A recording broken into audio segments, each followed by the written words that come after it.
Good morning and welcome to the Mad Murrigan Sports Channel. Okay, thank you for all the support. It's been a great few weeks and yeah, really excited. We're doing this about 3 weeks now and a lot of you are starting to subscribe. So really proud of that. So moving on to the Aintree Grand National. What a race. And yeah, everybody wants to pick the winner. So we will get to it in a minute. We'll have a quick look over and I'll give my couple of selections. I'm just going to run through a couple of the other races for you and just maybe mark up a couple of little each way horses that might run well at big odds. As you know, I'm all about finding value in general, unless I think a horse is value at short odds. So look, I'm going to go to the first race here, the 145, and I'm going to keep it all Aintree today. I'm not going to look at another card because it's Grand National Day and it deserves that full attention and respect. What a race, and yeah, just a mind-blowing race. Really enjoy it. So the first race, we have T Clipper, Rachel Blackmore, Tom Lacey, the favourite. Definitely has lots of consistent form. I'm not going to go through them all. I'm just going to touch on a couple of little horses throughout the card. So Reserve Tank, Colin Tizard horse. Definitely a horse back in Aintree on good ground. The wheels must have fell off him, but this horse is as big as 25 to 1 in places, and he is a massive price. Can he bounce back? I'm not too sure, but he's 25 to 1, and if he does bounce back, he has some really good graded form, and yeah, he has dined at the very top table. So look, I'm willing just to take a little each way chance. And then Johnny Levins sends over a runner, Whirling Dervish. So I'll give, ridden by Ricky Doyle, the in-form Ricky Doyle, Irish Grand National winning jockey, bagged a winner in Wexford last night, on his way to ride here today in Aintree. So I'm going to take the 2 each way selections, number 16 and number 4 in the first, to maybe outrun their odds. So move on swiftly. What a race this is.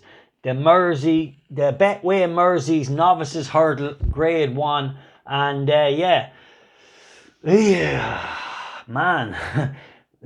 Right, My Dragos looked very good. Ballyadam, good form in the book, rock solid. The Real Deal from a mark of in the low 80s. I think he might have been rated as low as 84 or 5 not too long ago, has come through the ranks and bagged a grade 2 win in the last day, coming home like a train with his usual trademark run to snatch it on the line. So best of luck to Tubbs and Ronan and all the boys involved in the Real Deal, and Dennis O'Regan taking the ride. So best of luck, Dennis, and yeah, Ballyadam has to be, for me, rock solid. The form is just rock solid. I think good ground today, 2.5 on a flat track at Aintree. Could be his ideal thing. So definitely, I think he's the target. My Drago looks very good, lads. He does look very good. The Real Deal, will he stop improving here? Manila Drama, I'm going to say, I can't pick one. Enjoy the race. It's a great race. There's 3 horses. I don't want to bullshit people. I'm not coming on here to give you false information. Ballyadam has the form in the book. My Drago and the Real Deal are 2 improvers. Where will they end up? I don't know. But I know one thing. They have to beat Ballyadam. And when they do, they'll have a won. As far as giving a selection for this race, I really can't nail myself down. But I do think they have to improve again to beat Ballyadam. Ballyadam's running the Supreme Novices Hurdle would have been a whole lot better without that mistake at the second last. He wouldn't have got near appreciated, I'm not saying that, but he would have been at least a 10 length better performance. So they definitely have to go to beat him. Pipe Smoker has okay form, has to step up, but could see reasons why he could improve. Guard Your Dreams, Admiral, Jay by the way, and yeah, I'm not going to go down through them all, but best of luck to everybody that's competing. So the next race, pretty boring. Sishkin 1-8 favourite, absolute grade 1 novices chase.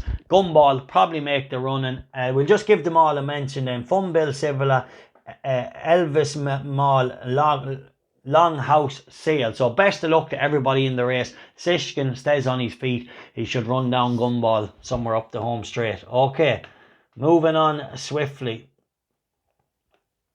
This is a really interesting race for me today. So the Liverpool hurdle, once known, the Ryanair Stayers hurdle. Okay, so Tyne Hill, very good horse, coming back from a little break. Paisley Park, the lovable Paisley Park. Roxana, very good mare. Lisnagar Oscar, really good, consistent, solid horse. Unlucky to fall last time, last year's World Hurdle winner at the Cheltenham Festival. A horse I'm going to tip up. I'm going to take a chance here because I have a strong fancy for a favourite in a bit, so I'm just going to take a chance on a couple of outsiders.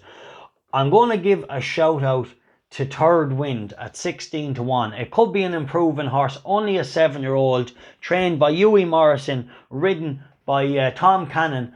Now, the level of form this horse has to get to beat the others, I don't know. Can he do it or not? I don't know, but I'm just going to give him, he's a horse on the up, and I'm going to give Third Wind an each way selection at big odds.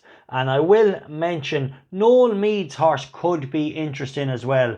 Doyle Kerr, or however you pronounce it. Little bit lackluster at times, but does seem to stay well. This trip could definitely suit. But Paisley Park, Roxana, look at the head of the market. Tyne Hill. But the reality is I believe on any given day the three of them could beat each other. I really do. Paisley Park at his brilliant best would beat any of them, but he just hasn't been his brilliant best. He's been a bit in and out. He showed a glimmer of it in Ascot, all right. But yeah, so I'm going to take a chance on Third Wind and Doyle Kerr. Two 7-year-olds that definitely can improve a little bit more and run some solid races. So moving on swiftly. Okay, is Lawler and none? No. Okay, so we're going to look at this race. I'm going to give you two selections in the Mile May Betway Handicapped Chase. I really think this is a tricky race, but I like a horse here. Snow Leopardess, she can run well, really consistent mare. Probably likes ground a bit softer, but hey, it's not there. So I'm going to give Snow Leopardess each way, and I'm going to give a little mention to Lawler. Lawler is a very good horse on his day. He's obviously overcoming a big absence and stepping up the 3 mile, but I'm just going to give him a mention. Keep an eye on him. If you see him, make sure and watch the pre-race. If he looks fit, looks good, looks healthy, looks sharp, he will outrun his odds. Okay, so keep an eye on that. Make sure and get to look at him in the parade ring. Snow Leopardess, Brian Hughes, Charlie Longston and Lawler each way against the field. So moving on to the big one, the Aintree Grand National. Go back through the years, what a race it has been. Mouthwatering times, mouthwatering finishes, close calls, heartbreaking photo finishes, everything. So really has everything. Demolition jobs, Hedge Hunter, like absolutely, when he won it, murdered them, never came off the bridle. So let's go back here through the thing. I really was thinking about this race all night, and I really, the more and more I went through it, and I said to my brother yesterday, I said, Clock Cap has everything right from.